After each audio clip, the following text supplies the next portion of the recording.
நிச்சயமா உங்க தோல்விகளை எல்லாம் வெற்றியா மாற்றுவாங்க. இது கர்த்தர் உண்டு பண்ணினாலும் விசுவாசிக்கிறீங்களா இல்லையா? ஆமாவா இல்லையா? நீங்க எழுப்பும் போது உடம்பு வடியோடு எழுந்தீங்களா, சந்தோஷமா இருந்தீங்களா தெரியல. ஆனா இது ஆண்டவர் படைத்த ஒரு வெற்றியின் நாள். டெய்லி காலை எழுந்து அறிக்கை பண்ணுங்க, ஆண்டவரே இது நீங்க படைச்ச வெற்றியின் நாள். இந்த நாள்ல நான் வெற்றியா இருக்க போறேன். நான் இந்த நாள்ல நான் சந்தோஷமா இருக்க போறேன். பாருங்க, சந்தோஷம்ன்றது, சந்தோஷமா இருக்குன்றது நீங்களா எடுக்கிற ஒரு தீர்மானம். நீங்களா எடுக்கக்கூடிய, யாருமே உங்களை வந்து சந்தோஷப்படுத்தணும்னு நினைக்காதீங்க. குழந்தைங்கன்னா என்னம்மா அப்படின்னு கொஞ்சம் நான் சந்தோஷமா இருக்கும். அதை பார்த்து பூச்சாண்டி வேலைலாம் கத்த சிரிக்கும். நம்ம யாருமே குழந்தைங்க கிடையாதுல்ல. ஸோ நாமே கர்த்தருக்குள் நம்மை சந்தோஷப்படுத்திக் கொள்ள வேண்டும். அல்லேலூயா. கர்த்தருக்குள் மகிழ்ச்சியா இருப்பதே என்ன போட்டிருக்கு பைபிள்ல? கர்த்தருக்கும் மகிழ்ச்சியா இருப்பதே என்னுடைய பலனா இருக்கிறது. அல்லேலூயா.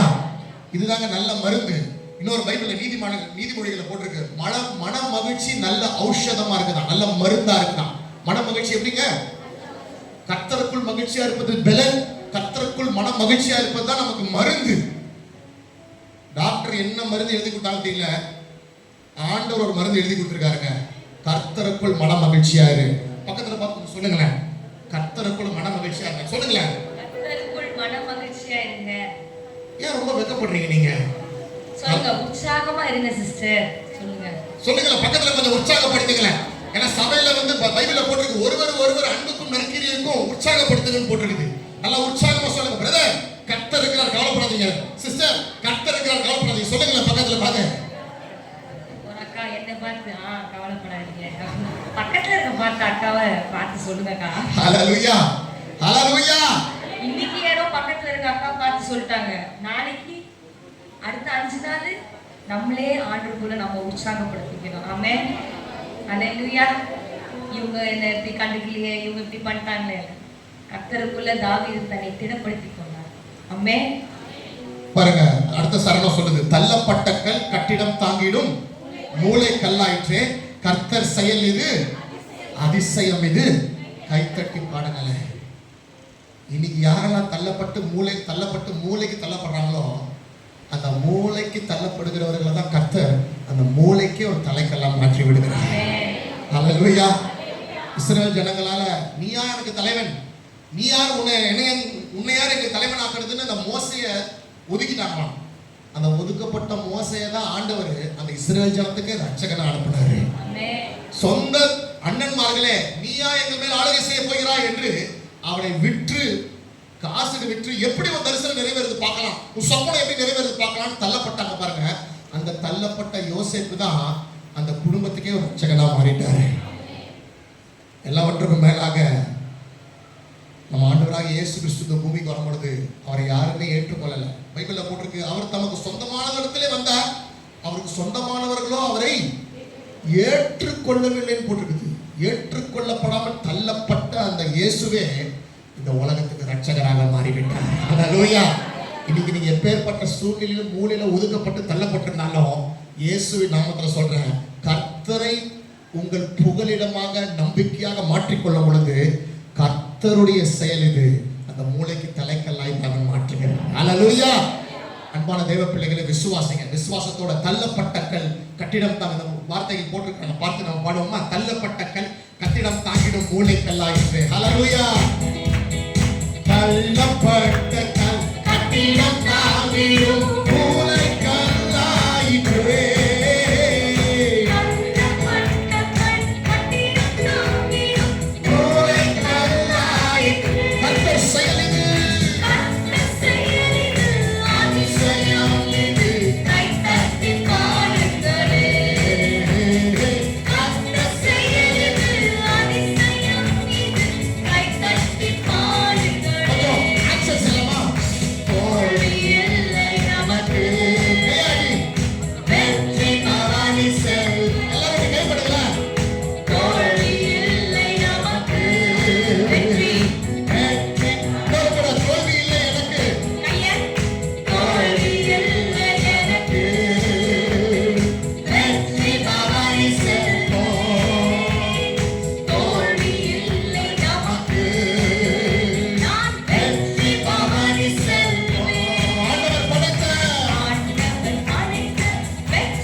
அல்லேலூயா. ஒரு ரகசியம் சொல்றேன். இந்த வெற்றி ஆண்டவர் நமக்கு தந்துட்டார். ஏற்கனவே சிலுவையில பெற்றுக்கொண்டோம். ஆனா அதை அனுபவிக்க வேண்டியது உங்க கையில். ஆமென். வெற்றி சிறந்துட்டார், ஜெயித்துட்டார். அந்த ஜெயத்தை நம்மளுக்கு இலவசமா கொடுத்துட்டார். ஆனா நம்ம திடீர்னு நம்ம எங்கோனால ஏதோ ஒரு ஹர்ட் ஆயிடுச்சுன்னு வைங்களேன். குடும்பத்துல சொல்லுங்க, கணவனோ மனைவியோ, எங்க 2 பேருக்குள்ள ஏதோ ஒரு, இப்போ எங்க 2 பேரும் சந்தோஷமா பாடும். ஆனா எங்களுக்கு பிரச்சனையே வராதுன்னு நினைக்கிறீங்களா? வரும், ஏதாவது ஒன்று வரும். ஆனா நாங்க பண்ற ஒரே ஒரு ரகசியம் என்ன தெரியுமா? உடனே சாரிப்பா, என்னது இப்படியே வரட்டும், அவ வரட்டும், அவதான் இப்படி பண்ணலாம், வரட்டும், நான் ஏன் போகணும். இப்படியே இருந்தோம்னா ஒரு நாள் சின்ன பிரச்சனையா இருக்கும், சப்ப மேட்டர்னு பாருங்க, ஒண்ணுமே இருக்காது. அது அமைதியா மௌன அஞ்சலி காத்தோம்னா 1 வாரம் போகும். அந்த மௌன அஞ்சலி அப்படியே 1 மாசம். அப்புறம் அக்கா வீட்டுக்கு போயிடுவாங்க, எங்க அம்மா வீட்டுக்கு. அப்படியே 1 மாசம் 6 மாசம் அக்கா வரவே மாட்டாங்க. அப்படியே என்ன ஆயிரும், எதுக்கு விட்டுருவோம், டிவோர்ஸ். அப்படிதானே நடக்குது. அப்பவே உடனே ஒடியால சொல்லுவாங்க, சங்கே சங்கேன்பாங்க. அப்படின்னா உடனே, சரி உடனே இல்லைன்னா கூட அந்த நாள் முடியறதுக்குள்ள வசனம் சொல்லுதுல, உங்க கோபம், அந்த வசனம் என்னப்பா, சூரியன் அஸ்தமிக்கிறதுக்குள்ள போய், அது கொஞ்சம் ஸ்டார்டிங் கஷ்டமா தான் இருக்கும். அப்படி ஏதோ சாரிப்பா, ஏதோ மனசு சாரிப்பா அப்படின்னு நானும் சொல்லிடுவேன், அவங்களும் சொல்லிடுவாங்க. அந்த ராத்திரிக்குள்ள 1 வார்த்தை, மறுநாள் அப்படியே ஒண்ணுமே நடக்காம சாலியா நாங்க திருப்பியும் என்ன சொல்லுவோம், அவ்வளவுதான். அந்த 1 வார்த்தை, அந்த மன்னிச்சு உடனே உங்க ஈகோலாம் விட்டு சாரின்னு சொல்லிடுங்க. அந்த 1 வார்த்தையில் அவ்வளோ பவர். ஆமே. அந்த தாழ்ந்து போகிறது ஆண்டதுனால உங்களுக்கு கிருபை கொடுப்பாராக. ஆமே. அல்லேலூயா. அப்படியே கண்களை மூடலாமா, ஜெபம் பண்ணலாம். தகப்பனே, இந்த நல்ல காலை நேரத்தில் அப்பா, நீர் எங்களோடு கூட ஏற்கனவே பேசிக்கொண்டு தான் இருக்கிறீர், இடைப்பட்டு கொண்டு தான் இருக்கிறீர். ஆண்டவரே அப்பா, நீர் தந்திருக்கிறதான அற்புதமான இந்த சபைக்காக நன்றி, சபை போதகருக்காக நன்றி ஆண்டவரே, விசுவாசிகளுக்காக நன்றி. எந்த நோக்கத்துக்காக இந்த சபையை ஸ்தாபிச்சிருந்த நோக்கத்தை நிறைவேற்றும் அப்பா. இந்த பகுதியில, ஒரு இருளான பகுதியில ஆண்டவரே, ஒரு கலங்கரை விளக்கமாக, ஒரு மலை மேல் உள்ள பட்டணமாக, ஒரு பிரகாசம் உள்ள சுடராக, தீபமாக இந்த சபையை நீங்க எடுத்து பயன்படுத்த போகிறதற்காக நன்றி செலுத்துகிறோம் ஆண்டவரே. இந்த சபை விசுவாசிகள் ஒவ்வொருவரும் உமாக்காக வருகிற நாட்களில் சுடர்களைப் போல பிரகாசிக்கும்படியாய் கோணலும் மாறுபாடுமான சந்ததிக்கு நடுவில் குற்றமற்ற மாசற்ற பிழையற்ற தேவனுடைய பிள்ளைகளாய் இவர்கள் பிரகாசிக்கும்படியா நாங்கள் ஜெபிக்கிறோம் ஆண்டவரே. நீங்க வந்திருக்கிற ஒவ்வொருவரையும் இன்றைக்கு ஒரு எழுப்புதலுக்குள்ளாக்கும்படியாய் ஜெபிக்கிறோம் அப்பா. உங்களுடைய வசனத்திலிருந்து சில நிமிடங்கள் நாங்கள் தியானிக்க போகிறோம். உங்களுடைய வசனத்திலிருந்து எங்களுக்கு கற்றுத்தாரும், எங்களுக்கு போதித்தருளும். வசனத்தின் கொண்டு எங்களை இருக்கிற ஒவ்வொருவரையும் உயிர்ப்பிக்கும்படியாய் ஜெபிக்கிறோம் ஆண்டவரே. கர்த்தரே ஆவியானவர், கர்த்தருடைய ஆவி எங்கே உண்டோ அங்கே விடுதலையும் உண்டு. இயேசுவின் நாமத்தினால, இயேசுவின் நாமத்தினால் பிசாசின் போராட்டத்திலே கஷ்டப்பட்டு கொண்டிருக்கிற ஒவ்வொருவருக்கும் இயேசுவின் நாமத்திலே நான் விடுதலை கொடுக்கிறேன் அப்பா. கர்த்தருடைய நாமத்திலே நான் எல்லா பொல்லாத ஆவிகளையும், ஆண்டவரை டிஸ்டர்ப் பண்ணுகிற ஸ்பிரிட்டுகளையும் இயேசுவின் நாமத்திலே கடினப்படுத்துகிறேன் அப்பா. கர்த்தர் நீர் ஆண்டவரே இந்த இடத்துல ஆளுகை செய்வீராக ராஜா. நீர் ராஜரீகம் பண்ணுவீராக ராஜா. உங்களுடைய ஜனத்திற்கு ஏற்ற வார்த்தையை என்னோடு எங்களோடு நீர் பேசுவீராக ராஜா. பரிசுத்த ஆவியானவர் நீர் இடைப்படுவீராக. உங்களுடைய நாமத்தின் மகிமைப்படுத்திக் கொள்ளும் இயேசுவின் நாமத்தில் ஜெபிக்கிறேன் நல்ல பிதாவே. ஆமென். Praise the Lord. Hallelujah. Thank you Jesus. எத்தனை பேருக்கு பசி எடுக்குது? பசி எடுக்கிறவங்க நல்ல சொல்லலாம். தெளிவா இருக்கிறீங்களே. உங்களுக்கு நான் பாஸ்டர் சொன்னது போல உங்களுக்கு ஆகாரம் ஆயத்தப்படுத்திட்டு இருக்காங்கன்னு நினைக்கிறேன். அதனால பயப்படாதீங்க. கண்டிப்பாக எல்லாருக்கும் ஆகாரம் உண்டு. ஆனால் கர்த்தருடைய ஆவிக்குரிய ஆகாரத்தை நம்ம முதல்ல உட்கொள்ளலாம்னு நான் விசுவாசிக்கிறேன். எத்தனை வசனத்தை கேட்க ஆயத்தமா இருக்கிறீங்களா? அல்லேலூயா, அல்லேலூயா. மத்தேயு எழுதின 1வது அதிகாரம்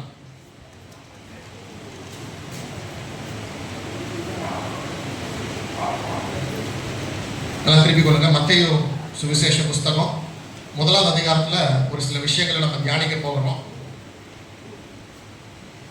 சரி, அதை படிக்கிறதுக்கு முன்னாடி ஒரு 1-2 கேள்வி கேட்கலாம்னு நினைக்கிறேன். எடுத்துட்டீங்களா? மத்தேயு 1 அதிகாரம் எடுத்துட்டீங்களா எல்லாரும்?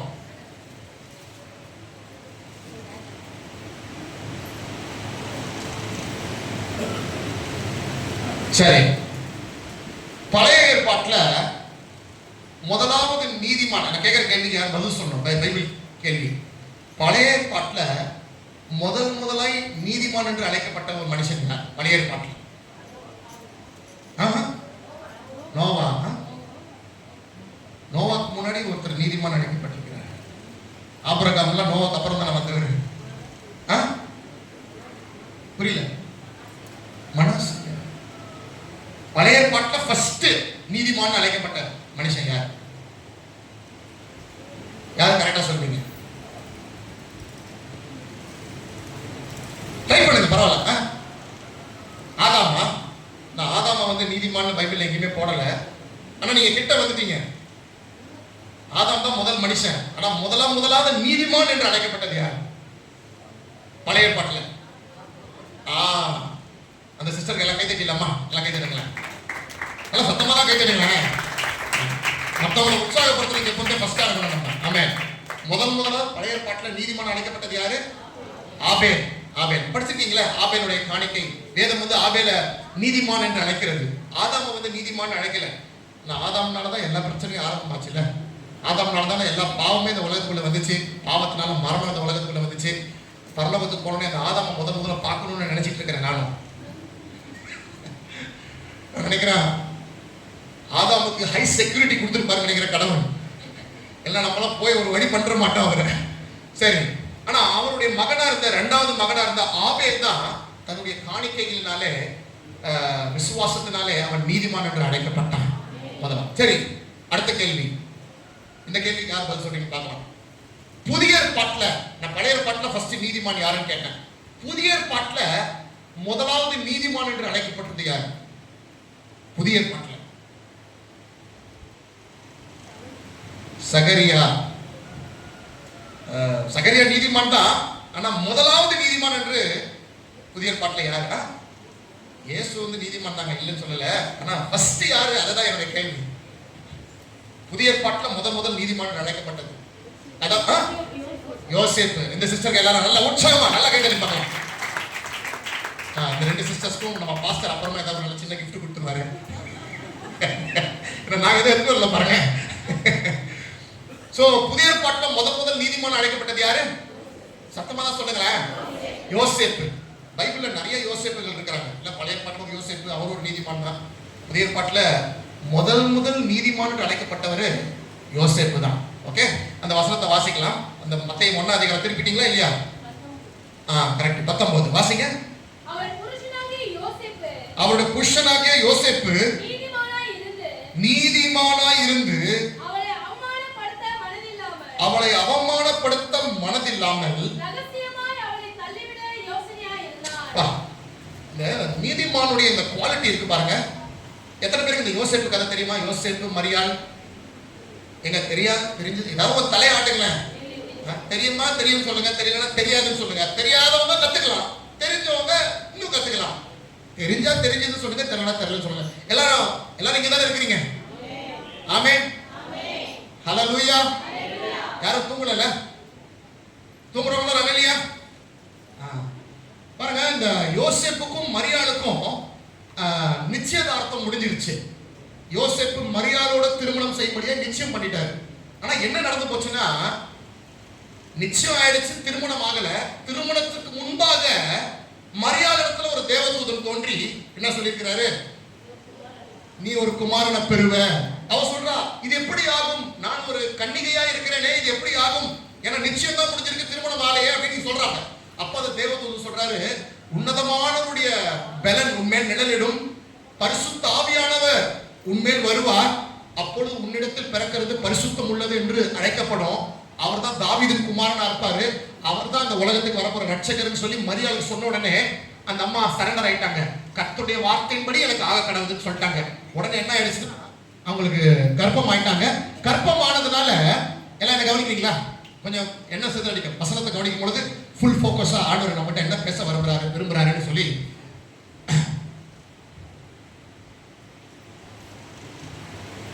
இப்போ யோசேப்புக்கு நிச்சயம் ஆயிடுச்சு, திருமணம் நடக்கல.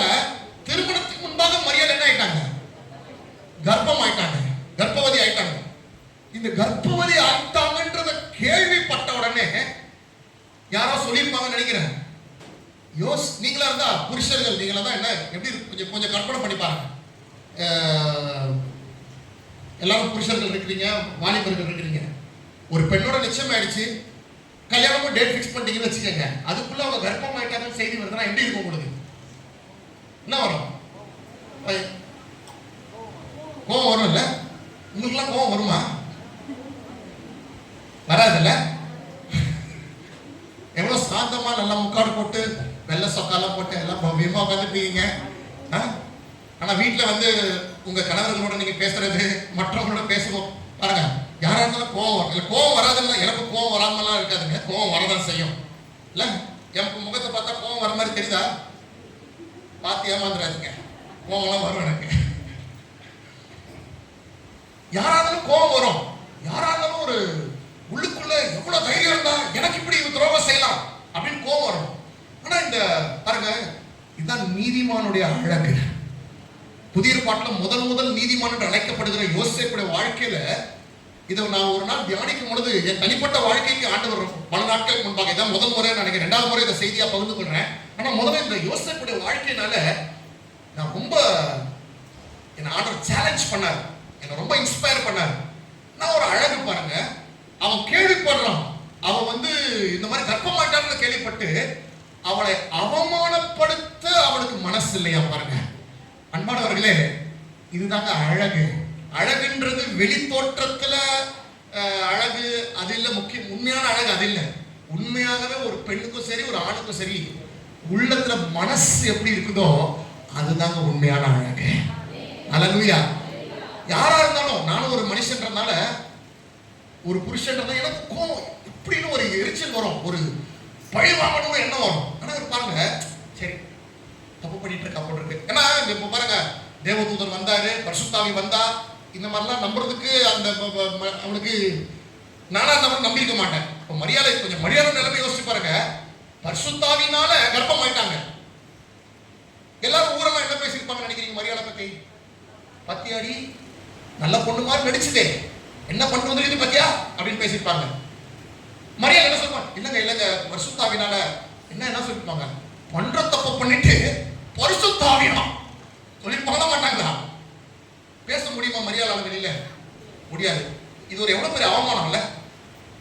அதாவது தப்பு செஞ்சு நம்மளை குற்றப்படுத்தினா அதை ஏற்றுக்கொள்ளலாம். மரியாதை தப்பு செஞ்சாங்களா? தப்பே செய்யல, உண்மையிலே பரிசுத்தாவி தான். ஆனா வெளியில சொல்ல முடியுங்க, சொன்ன வாயை அடிப்பாங்க. பண்ற தப்பு பண்ணிட்டு பரிசுத்தாவின்னு சொல்லுது பாரு அப்படின்னு அடிப்பாங்க. எவ்வளவு பெரிய நிந்த அவமானம்.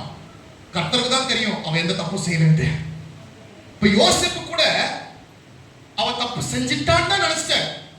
ஏன்னா இந்த மாதிரி உலக தோற்றத்துக்கு முன்பு ஆரம்பத்துல இருந்து புருஷனை அறியாத ஒரு பெண்ணு வந்து இந்த மாதிரி கர்ப்பமாறது கூடாத காரியம் என்பது எல்லாரும் அறிஞ்ச உண்மை.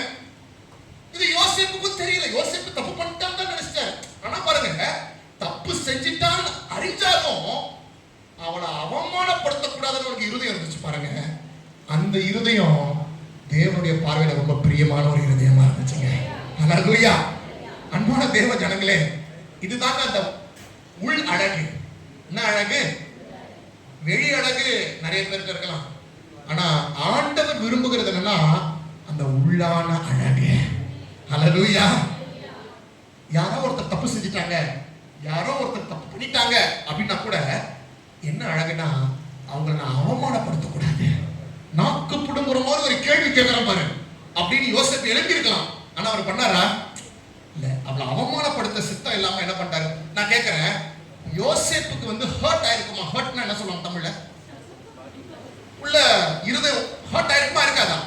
எனக்கு நியமிக்கப்பட்ட ஒரு பெண்ணு, நிச்சயம் எல்லாம் முடிச்சாச்சு, குடும்பத்தோட பேசியாச்சு, பேசின பிறகு இந்த அம்மா இந்த மாதிரி தப்பு பண்ணிட்டாலே, உள்ள ஒரு எனக்கு துரோகம் பண்ணிட்டாலே, யோசேப்புக்கு ஒரு அவமானம் தானே?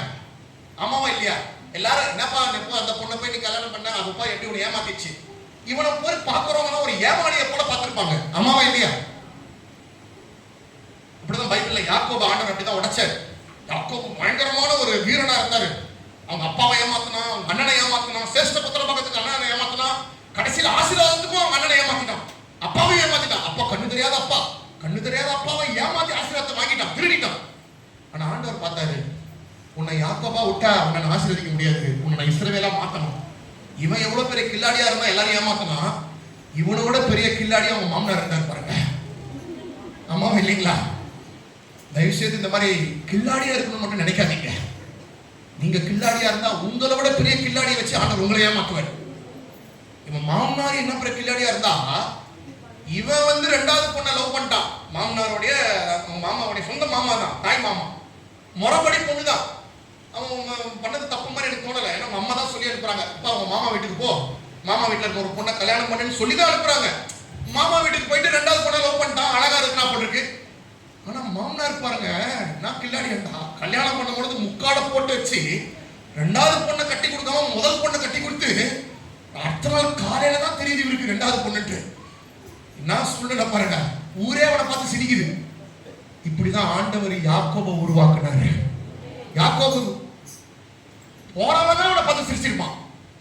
ஏன்னா இந்த விஷயத்துல யாராவது ஏமாந்துருப்பாங்களா? யாராவது ஏமாறுவாங்களா இந்த விஷயத்துல? பல விஷயத்துல நம்ம ஏமாந்துருப்போம். ஆனா கட்டின பொண்ணு கட்டின மாப்பிள்ளையை யாரும் ஏமாந்துருக்க மாட்டாங்க. அதுல ஏமாந்தவர் யார் தான்? நம்ம யாக்கோபு. ஊரே அவனை பார்த்து சிரிக்குது. ஆனா அவன் இருதயத்தை ஆண்டவர் அப்படிதான் உடைக்க வேண்டியது அவசியமா இருந்தது. யாக்கோபை இஸ்ரவேலாய் மாற்ற வேண்டும் என்றால் அதுக்கு ஒரு ப்ராசஸ் அவசியமா இருந்துச்சு. பாருங்க, அப்படிதான் மாத்தினார். இன்னைக்கு இந்த யோசேப்பை வந்து எல்லாரும் பார்த்து சிரிச்சிருப்பாங்க. ஆனா கூட பாருங்க, யோசேப்பு கொஞ்சம் கூட ஹர்ட் ஆகல, மனத்தாங்கல் ஆகல. பரவாயில்ல, சரி அந்த பொண்ணு என்னமோ தப்பு பண்ணிடுச்சு, ஆசைப்பட்ட யாரையோ மேலேயோ ஏதோ காதலிச்சிருச்சு போட்டிருக்கு, சரி விடு, நல்ல பொண்ணு நினைச்சேன், ஏமாந்துட்டேன், பரவாயில்ல, ஆண்டவர் வேற. பாருங்க, இந்த மாதிரி ஒரு மனப்பக்குவம் நமக்கு தேவைங்க. விசேஷமா பெண்கள் இடத்துல, என் மனைவி மெசேஜுக்கு மேல தான் சொன்னாங்க, இந்த மெசேஜுக்கு ஒரு நல்ல அறிவு கொடுத்தாங்க. இந்த ஹர்ட் ஆகணுன்றது தயவு செய்து தேவ பிள்ளைகளோட வாழ்க்கையில் இருக்கவே கூடாது. யாரு நினைச்சாலும் ஒரு ஆண்டருடைய பிள்ளையுடைய மனசை புண்படுத்த கூடாத ஒரு நிலைமைக்கு ஆண்டவர் நம்மளை அழைக்கிறாங்க. நான் ஒரு காரியத்தை சொல்றேன், கவனிங்க. யாரு தெரியுமா அதிகமா ஹர்ட் ஆவாங்க? யார் அதிகமா மனசு புண்படுவாங்க? இவங்க இப்படி பண்ணிட்டாங்க பிரதர், அவங்க இப்படி பண்ணிட்டாங்க, இவங்க பேசுறவங்க பேசிக்கிட்டு தான் இருப்பாங்க, பண்றவங்க பண்ணிட்டு தான் இருப்பாங்க. ஆனா யார் அதிகமா ஹர்ட் ஆவாங்க நான் சொல்றேன், மறக்காதீங்க. யாருக்கிட்ட அதிக பெருமை இருக்கோ அவங்க தான் அதிகமா ஹர்ட் ஆவாங்க. நான் சொல்றது புரியுதா உங்களுக்கு? நீங்க அதிகமா ஹர்ட் ஆறீங்கன்னா அது பலவீனம் கிடையாது, உங்க இருதயத்துல நெஞ்சத்துல அவ்வளவு பெருமை குடியிருக்குன்னு அர்த்தம். ஏன்னா பெருமை உள்ளவங்க தான் என்ன கேட்பாங்கன்னா, என்ன எப்படி அப்படி பண்ணலாம், நான் எவ்வளவு பெரிய ஆள் தெரியுமா, என்ன இப்படி பேசுறாங்களே, அதான் பெருமை. தன்னை குறிச்சு ஒரு பொருட்டா என்னால அவங்க ஹர்ட்டே ஆக மாட்டாங்க. எத்தனை பேருக்கு நடந்துச்சு? அப்ப ஹர்ட் ஆறீங்கன்னா அது காரணம் என்ன? சத்தமா சொல்லுங்க. இது முதல் ஆண்டு வெளிப்படுத்தும் போது புதுசா இருந்துச்சு. ஹர்ட் ஆயிட்டீங்கன்னா பலவீனமா இருக்கன்னு மட்டும் நினைக்காதீங்க, உள்ள அவ்வளவு கௌரவ பிரச்சனையில இருக்கிறீங்க. ஆகவே தம்மைத்தான் தாழ்த்தின இயேசுவை போல நாம் தாழ்மை உள்ளவர்களாக மாறிவிட்டால் இந்த உலகத்துல யாரு நினைச்சாலும் நம்ம மனசை புண்படுத்தவே முடியாது. ஒரு தாழ்மை உள்ள ஒரு மனுஷன், ஒரு தாழ்மை உள்ள ஒரு மனுஷிய யாருமே புண்படுத்த முடியாது. ஏன்னா தங்கள் பார்வையில ரொம்ப குறைவா இருக்கிறாங்க, சிறியவங்களா இருக்காங்க. அவங்க ஒரு தங்களே ஒரு பொருட்டா எண்ணாததுனாலதான் யாரு என்ன புண்படுத்துற மாதிரி வார்த்தை பேசினாலும் அது அவங்களை பாதிக்காது. இயேசுவை பாருங்க, ஒரு முறை இயேசு பல வார்த்தைகளை சொன்னாங்க. ஒரு முறை சொன்ன வார்த்தை என்னன்னா, இவன் தான் பிசாசுகளுக்கு தலைவன் சொன்னாங்க. பிசாசு சொன்னா கூட பரவாயில்ல, பிசாசுகளுக்கு தலைவனே இவன் தான். ஆனா பாருங்க, இயேசு கொஞ்சம் கூட அது பெருசே படுத்தல. அடப்போப்பா கொடுப்பாங்களே அப்படின்னு போயிட்டு அசால்ட்டா. ஏன் தெரியுங்களா? இந்த உலகத்துல வாழ்ந்ததிலேயே எல்லாரை விட அதிக தாழ்மையான மனுஷன் யாருன்னா ஆண்டவராகிய இயேசு கிறிஸ்து தான். எந்த அளவு தாழ்மைனா, தனக்கு தொண்டு செய்ய வந்த சீஷர்களுடைய கால்களை கழுவுவதற்கு கூட இறங்குற அளவுக்கு தாழ்மை இருந்துச்சு. அதனால பாருங்க, யார் அவரை புண்படுத்தினா கூட அவர் தாடி முடியை பிடிச்சி இழுத்தாங்க, காரி துப்புனாங்க, அரைஞ்சாங்க, குட்டுனாங்க, சிறுவில் அரைஞ்சாங்க, மன்னிச்சுட்ட மாட்டாரு ஒரே வார்த்தை. ஏன்னா எதுவுமே அவர் இருதயத்தை பாதிக்க அவர் அனுமதிக்கவே இல்லைங்க. அன்பான தேவ பிள்ளைகளே, இதுவரைக்கும் இவங்க இப்படி சொல்லிட்டாங்க, அவங்க இப்படி சொல்லிட்டாங்க, இப்படி பண்ணிட்டாங்கன்னு புண்பட்டீங்கன்னா இன்னைக்கு உங்களையே ஆண்டவருடைய பிரசனத்துல தாழ்த்துங்க. தாழ்மை ஆயிட்டீங்கன்னா உங்களை யாருமே மனசை புண்படுத்தவே முடியாது. அல்லேலூயா. இந்த யோசேப்பு அப்படிதான் இருந்திருக்காரு, அவர் ஹர்ட்டே ஆகல. அதனாலதான் தைரியமா, சரிப்பா மரியாதை தப்பு செஞ்சாங்களா, அவங்களெல்லாம் அவமானப்படுத்த செத்தம் இல்லை. இன்னும் சொல்ல போனா, பழைய ஏற்பாட்டின் நியாய பிரமாணத்தின் படி இது நான் வசனத்தை காமிக்க நேரம் இல்லை. லேவியராகமம் புஸ்தகத்திலேயே இங்கே இருக்குது. பழைய ஏற்பாட்டு நியாயப்பிரமாணத்தின்படி ஒரு பெண் ஒருத்தரோட திருமணம் செய்வதற்கு நிச்சயம் செய்த பின்பு வேறு ஒருவனோடு அவன் செயல்பட்டான், அது விபச்சார பாவம் செய்வதற்கு சமமா. அந்த பெண்ணை என்ன பண்ணணுமா, நடுவுல சங்கத்துல கொண்டு வந்து மூப்பர்கள் நடுவில் நிக்க வச்சு கல்லெறிந்து கொள்ள வேண்டும். இது நியாயப்பிரமாணத்தில் எழுதப்பட்டிருக்கு. திருமணமான பெண் மாத்திரம் இல்ல, ஒரு புருஷனோட விவாகம் செய்வதற்கு நிச்சயம் எடுத்த பெண்ணையும் இப்படி செஞ்சுட்டா அது விபச்சார பாவமா. இப்ப யோசேப்பு நினைச்சிருந்தா நியாயப்பிரமாணத்தை சுட்டி காட்டி நியாயப்பிரமாணத்தில் எழுதியிருக்கிறதே என்று சொல்லி ஊர் தலைவர்கள் கிட்ட, மூப்பர்கள் கிட்ட, ஆசாரியர்கள் கொண்டு வந்து மரியாதை என்ன பண்ணிருக்கலாம் சொல்லுங்க, கல்லெறிஞ்சிருக்கலாம். அக்கார்டிங் டு த லா. ஏன்னா அந்த காலத்துல நியாயப்பிரமாணத்தின்படி தான் வாழ்ந்துட்டு இருந்தாங்க. இன்னும் கிருபையின் காலம் ஆரம்பிக்கல.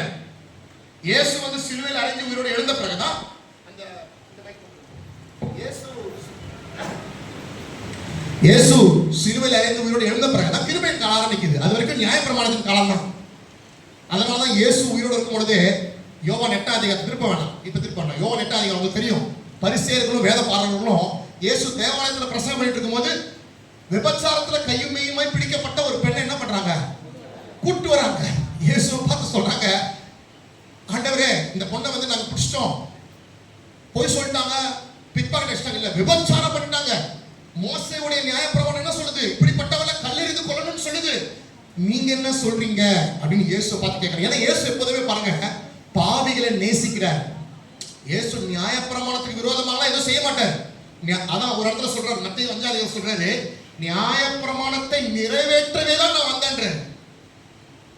நியாயப்பிரமாணத்தை நிறைவேற்றதான் வந்தேன். இப்ப இயேசு சொல்றாங்க, நியாயப்பிரமாணத்தை நிறைவேற்ற வந்தேன்னு சொல்றீங்கல்ல, நியாயப்பிரமாணத்துல போட்டிருக்குது இப்பேற்பட்ட பெண்ணை என்ன பண்ணணும், கல்லெறிந்து கொல்லணும்னு கையில கல் எடுத்துட்டு வந்துட்டாங்க. பெரியோர்களும் சிறியவர்களும் வந்துட்டாங்க. உண்மைதான். இப்ப என்னன்னா அவங்களுக்கு என்ன, இந்த பெண்ணையும் சாகடிச்சிடலாம். ஒருவேளை இந்த இயேசு அப்படிலாம் செய்யாதீங்கன்னு சொல்லிட்டா இயேசுவை குற்றப்படுத்துறதுக்கு ஒரு ஒரு சான்ஸ். என்னன்னா இவர் நியாயப்பிரமாணத்தை நிறைவேற்ற மாட்டாரு, மோசேயோட நியாயப்பிரமாணத்துக்கு விரோதமா சொல்றாருன்னு இயேசுவையும் குற்றப்படுத்துறதுக்கு தான் வந்தாங்க. இங்க பாருங்க, இந்த சபையில நிறைய பேர் இருக்கிறாங்க. நீங்க அப்படி இருந்தீங்கன்னா மனம் திரும்புங்க. சில பேர் சபையில இருக்கிறாங்க, என்ன செஞ்சாலும் குற்றப்படுத்திக்கிட்டே இருக்காங்க. நீங்க அந்த மாதிரி ஆட்களை பார்த்திருக்கீங்களா? உங்களை தான் கேட்கிறேன். நீங்க நிறைய பேர் ஆட்களை பார்த்தா, பிரதர் என்னை பத்தி பேசுற மாதிரி தெரியுது அப்படின்ற மாதிரி இருக்கு. இன்னொருத்தரை குற்றப்படுத்துற வாழ்க்கை தேவனுக்கு பிரியமில்லாத வாழ்க்கை. சில பேர் இருக்கிறாங்க, நிறைய பார்த்துருக்கிறேன் என் லைஃப்ல. நான் ஊழியத்தில் இருக்கிறவங்க கேட்கவே வேணாம், நல்லது செஞ்சா கூட சில பேருக்கு கெட்டதாதான் தெரியும். ஒரு வசனம் பாருங்க, தீத்து புஸ்தகம் 1ஆம் அதிகாரம் 15ஆம் வசனம். யாரா வாசிங்க, தீத்து 1ஆம் அதிகாரம் 15.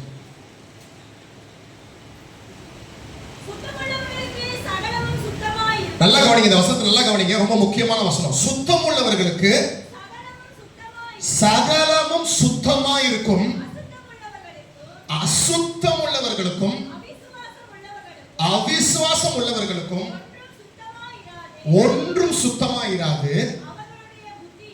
அவர்களுடைய புத்தியும் மனசாட்சியும். இந்த வசனத்தை முடிஞ்சா மனப்பாடம் பண்ணுங்க. இது பாருங்க, இந்த ஸ்கிரீன்ல போட்டுக்கிறாங்க, சுத்தம் உள்ளவர்களுக்கு சகலமும் சுத்தமா இருக்கும், ஆனா அசுத்தமா இருக்கிறவங்க, அவிசுவாசமா இருக்கிறவங்களுக்கு ஒன்றுமே சுத்தமா இராது. இப்ப பாருங்க, இந்த நிறைய பேரு அவிசுவாசமாய் அசுத்தமா இருக்கிறாங்க. ஒருத்தரை பார்த்த உடனே இவர் இப்படிங்க, அவர் அப்படிங்க, இவர் இப்படி சரி கிடையாதுங்க, அப்படி சரி கிடையாதுன்னு எடை போட்டுருவாங்க. நிறைய விசுவாசிங்க சர்ச்சுக்கு வந்து பாஸ்டரே எடை போட ஆரம்பிச்சுறாங்க. நான் உங்களை சொல்றேன் நினைச்சுக்காதீங்க, இல்ல நீங்களும் ரொம்ப தங்கமான பிள்ளைகளை போல பாக்குறீங்க. நிறைய இடத்துல இவர் இப்படிதாங்க, அவர் அப்படிதாங்க. அவங்க கண்கள்ல யார் என்ன செஞ்சாலும் அசுத்தமா தான் இருக்கும். பிரச்சனை அவங்க கிட்ட இல்ல, பிரச்சனை யாருக்கிட்ட. அதான் சொல்றது, சுத்தமா இருந்தீங்கன்னா ஒருத்தர் தப்பு செஞ்சா கூட அதை நல்ல எண்ணத்தோட பார்க்க தோணும். ஆனா நீங்க அசுத்தமா இருந்தீங்கன்னு இன்னொருத்தர் நல்லதே செஞ்சா கூட அவங்கள அசுத்தமா தான் பார்ப்பீங்க. புரியுதா நான் சொல்றது? பிரச்சனை அவங்க ஒருத்தர் ஒரு முறை ஒரு பாஸ்டர் ஒருத்தர் கேட்டாராம், பிரதர் எந்த சர்ச்சுக்கு நீங்க போறீங்கன்னு கேட்டாராம். அவர் சொன்னாரா, நான் எந்த சர்ச்சுக்கும் போறதில்லை பாஸ்டர். ஏன் பிரதர்? அப்ப அவர் சொன்னார், நிறைய சர்ச்சுக்கு போயிட்டேன் மாஸ்டர், ஒரு சர்ச்சும் உருப்படி கிடையாது, ஒரு சர்ச்சும் பர்ஃபெக்ட் கிடையாது. எவ்வளவு சர்ச்சுக்கு போய் பார்த்துட்டேன், பாஸ்டர் சரி இருந்தா விசுவாசி சரி கிடையாது, விசுவாசி இருந்தா பாஸ்டர் சரி கிடையாது, எல்லா சர்ச்சும் இப்படிதான் இருக்குது. அதான் முடிவு பண்ணேன், நான் தான் சர்ச்சு. என்னது நான் சர்ச்சு, நான் எந்த சர்ச்சுக்கு போறதில்லை. நான் இப்போ இந்த பாஸ்டர் சொன்னாரா, ரொம்ப சந்தோஷம் பிரதர், எந்த சர்ச்சும் பர்ஃபெக்ட் இல்லைன்னு சொல்றீங்க, ஓகே, ஆனா உங்களுக்கு ஒரு ஆலோசனை சொல்றேன். நான் சொல்லுங்க பாஸ்டர் சொல்லுங்க. ஒருவேளை எப்பயாவது ஒரு பர்ஃபெக்டான சர்ச்சை நீ கண்டுபிடிச்சிட்டீங்கன்னா தயவு செய்து அந்த சர்ச்சுக்கு போயிடாதீங்க அப்படின்னா. ஏன்னா நீங்க அந்த சர்ச்சுக்கு போயிட்டீங்கன்னா அந்த சர்ச்சை அசுத்தம் ஆயிடும். புரியுதா நான் சொன்னது? எத்தனை பேர் புரிஞ்சுது? பிரச்சனை யாருக்கும் இல்லை, பிரச்சனை யாருக்குன்னா, இது யோசேப்பு நினைச்சிருந்தா பாருங்க, ரொம்ப ஈஸியா மரியாதை கல் எடுத்து அடிச்சிருக்கலாம். ரொம்ப ஈஸியா ஒரு ஆலோசனை சங்கத்தை கொண்டு நிறுத்திட்டு நியாயப்பிரமாணத்தை காட்டியே அந்த பெண்ணை என்ன பண்ணிருக்கலாம், நியாயம் தீர்த்திருக்கலாம். ஆனா யோசேப்பு பாருங்க, இந்த யோசேப்பு பாருங்க, குற்றப்படுத்துகிற நியாயம் தீர்க்கிற காரியத்தை செய்யல, அதை கர்த்தர்கிட்ட விட்டார். கர்த்தர்கிட்ட விட்டு அவளை, அந்த வசனம் அழகா சொல்ற, ரகசியமாய் தள்ளிவிட மனதா இருந்தானோ. அந்த வசனத்தை திருப்பி வாசிங்க, 19ஆம் வசனம். இதுதான் உண்மையான நீதிமான். இன்னைக்கு எத்தனை பேர் இங்க நான் நீதிமான் நினைச்சிட்டு இருக்கீங்களோ, இன்னைக்கு உங்களை சோதிச்சு பாருங்க. பாருங்க, புதிய ஏற்பாட்டில் என்ன போட்டிருக்குன்னா, கிறிஸ்துவனுடைய இயேசு கிறிஸ்துடைய ரத்தத்தினால நம்ம எல்லாருமே நீதிமான் ஆயிட்டோம். ஆனா நீதிமானுடைய முக்கியமான குவாலிட்டி, நீதிமானுடைய உண்மையான தரம் புதிய ஏற்பாட்டில் முதல் புத்தகத்துல முதல் பக்கத்திலே வருது. 19ஆம் வசனம் திருப்பி வாசிங்க. நீதிமானா இருந்ததுனால அவளை அவமானப்படுத்த மனதில்லாமல் ரகசியமாய் தள்ளிவிட யோசேப்பு என்ன பண்றாரு, அவர் நியாயப்பிரமாணத்தை எடுத்து குற்றப்படுத்தல, என்ன பண்றாருன்னா, சரி ரகசியமா தள்ளிடலாம், நம்ம வேற பொண்ணை பார்த்து கல்யாணம் பண்ணிக்கலாம், பரவாயில்ல, அவர் நல்லா இருந்துட்டு போறான், படைச்சிட்டு போறான். இதுதாங்க ஆண்டவர் விரும்புகிற ஒரு தெய்வீக குணம். ஆமென். இந்த ஒரு தெய்வீக குணம் உங்க இடத்துல இருக்கா? அந்த ஒரு தெய்வீக குணம் இல்லாததுனால தான் என் மனைவி சொன்னப்போ எவ்வளோ குடும்பத்தில் பிரச்சனைகள், எவ்வளோ குடும்பத்தில் கசப்புகள், எவ்வளோ டிவோர்ஸ். ஒரு ஹைகோர்ட்ல ஒர்க் பண்ற ஒரு ஜட்ஜி சொல்றாரு, அதிகமா டிவோர்ஸ் ஆகிறது, அதிகமா திருமணம் ஆகிறது, அதிகமா டிவோர்ஸ் ஆகிறது கிறிஸ்தவங்க தான் அப்படின்றாரு. பாருங்க, நம்ம சமுதாயத்துல எப்படி பேர் எடுத்துட்டோம் பாருங்க. அன்பே உருவான ஆண்டவரை சொந்த ரட்சகரை ஏற்றுக்கொண்டிருக்க நம்ம குடும்பத்துல எவ்வளவு பிரிவினைகள். பைபிள்ல போட்டிருக்கு, தேவன் கலகத்திற்கு தேவனாயிராமல் சமாதானத்திற்கு தேவனாய் இருக்கிறார். நம்முடைய தேவனுக்கு ஒரு பேர், அவர் சமாதானத்தின் தேவன். பிரிஞ்சு போனதெல்லாம் ஒன்னா சேர்க்கிறதா நம்முடைய ஆண்டவருடைய வேலைங்க. தேர்ந்தெடுக்கிறத பிரிக்கிறது யாருடைய வேலை? இப்போ நீங்களும் 2 பேரை பிரிச்சு விட்டீங்கன்னா நீங்க யாரோட சேர்ந்து வேலை செய்றீங்கன்னு அர்த்தம். அதை தெரிஞ்சுக்கோங்க. சபைக்குள்ள கலகத்தை உண்டு பண்ணுகிற ஆவி பரிசுத்தாவி கிடையாது, பிசாசின் ஆவி. பரிசுத்தாவியானவர் இடிஞ்சு போன குடும்பங்களை ஒன்றாக இணைக்கிற ஆவியானவர். பிரிஞ்சு போன குடும்பங்களை ஒன்றா சேர்க்கிறவர் தான் பரிசுத்தாவியானவர். இல்லாத ஒரு ஒருமனப்பாட்டை சபைக்குள்ள கொண்டு வருகிறவர் தான் பரிசுத்தாவியானவர். ஹல்லேலூயா. இன்றைக்கு நம்ம சபைகள்ல என்ன தேவைன்னா, அன்பு, ஒருமனம் தேவை. உங்க சபையில நிலைமை எப்படி இருக்குன்னு தெரியல எனக்கு. ஆனா இன்னைக்கு ஒருவேளை ஒருத்தர் மேல ஒருத்தர் மனத்தாங்களோ கசப்புகளோ இருந்ததுன்னா, இந்த சர்வீஸ் முடியும் பொழுதே ஒருவரோடு ஒப்புரவாயிட்டு மன்னிப்பு கேட்டு ஒப்புரவாயிட்டு அன்போட வாழலாம். இயேசு நமக்கு ஒரே ஒரு கட்டளை தான் கொடுத்தாரு. அப்படிதான் சொன்னார் அவர். ஒரே ஒரு கட்டளை தான் கொடுக்குறேன் சீஷத்தை, நான் உங்களில் அன்பா இருக்கிறது போல நீங்களும் ஒருவரில் ஒருவர் அன்பாயிருங்கன்னு சொன்னார். அன்பு சகல திரளான பாவத்தை அன்பு மூடும். பேதுரு எழுதுறாரு, திரளான பாவத்தை அன்பு என்ன பண்ணுமா? யோசேப்பு தான் செஞ்சாரு. அவர் செஞ்ச தப்பு கிடையாது, எனக்கு தெரியும், உங்களுக்கும் தெரியும். ஆனா யோசேப்புடைய காலத்துல அவனுக்கு வெளிப்பாடு வரல, பரிசுத்தாவினால தான் வந்துச்சு, வெளிப்பாடு வரல. அவனுடைய பார்வையில தப்பு தான். ஆனா அந்த தப்பை யோசேப்பு திரளான தவறை என்ன பண்ணணும்னு நினைச்சான்னா மூடணும்னு நினைச்சான். அதான் யோசேப்பு. ஹல்லேலூயா. அதனாலதான் தேவன் அப்பேற்பட்ட ஒரு மனுஷனை தன்னுடைய ஒரே பிறந்த குமாரனுக்கு ஒரு வளர்ப்பு தந்தையாக இருக்கும்படியாய் தேவன் அந்த மனுஷனை தெரிந்து கொண்டாருங்க. ஹல்லேலூயா. ஒருத்தரை பார்த்தோன்னே இவர் இப்படிதான் அவர் அப்படிதான்னு நீங்களா யூகிச்சாரு. தாவீதை குறிச்சு ஒரு அழகான வசனம் போட்டுருக்குல்ல, தாவீதை அபிஷேகம் பண்ண முடியாது சாமுவேல் வரார், சாமுவேல் தீர்க்கதரிசி. இந்த கதை தெரியுங்களா? ஒண்ணு நேரம் இல்லாதனால எல்லாத்தையும் நான் காட்டுறது இல்லை. 1 சாமுவேல் 16ஆம் அதிகாரத்துல தாவீதுடைய தகப்பன் ஈசாயின் வீட்டுக்கு சாமுவேல் தீர்க்கதரிசி ஆண்டவர் அனுப்புறாரு. நீ போய் ஈசாயின் குமாரர்களில் ஒருவரை இஸ்ரவேலுக்கு அடுத்த ராஜாவா இருக்கும்படியாய் உன் தைல கொப்பியில தைலத்தை எடுத்துக்கொண்டு போன்னு சொல்றாரு. சாமுவேலும் போறாரு. அப்போ ஈசா என்ன சொல்றாரு, உங்க மகன்ல குமாரர்கள் ஒருவராய் எனக்கு முன்பாக வர சொல்லுன்றாரு. அப்போ முதலாவது மகன் வருகிறார். அந்த முதலாவது மகன் பேரு எலியா. என்ன பேரு சொல்லுங்க, எல்லாம் சத்தமா சொல்லுங்களேன். எலியா இல்ல, எலியா வந்து தீர்க்கதரிசி. எலியாபு. எலியாபு எலியாபு தான் தாவீதுடைய மூத்த அண்ணன். இப்போ முதல் மகன் வராரு எலியாபு. எலியாவை பார்த்தோன்னே சாமுவேலுக்கு ஒரே சந்தோஷம். ஏன்னா நல்லா ஹைட்டா இருக்காப்ல, நல்லா வாட்டர் சட்டமா இருக்காப்ல, நல்லா ஜிம் பாடியா இருக்காப்ல, நல்லா 6 பேக்ஸ் இருக்கும் போட்டு இருக்கு அவருக்கு. அதனால பார்த்தோன்னே கர்த்தரால் அபிஷேகம் பண்ணப்பட போகிறவர் இவர்தான் ஆக்கும் அப்படின்னு யார் நினைச்சிட்டாங்க? சாமுவேல் தீர்க்கதரிசி நினைச்சிட்டாரு. அப்போ கர்த்தர் சொல்றார், சாமுவேல் மனுஷன் பார்க்கிற பிரகாரம் நான் பார்க்கறது இல்ல.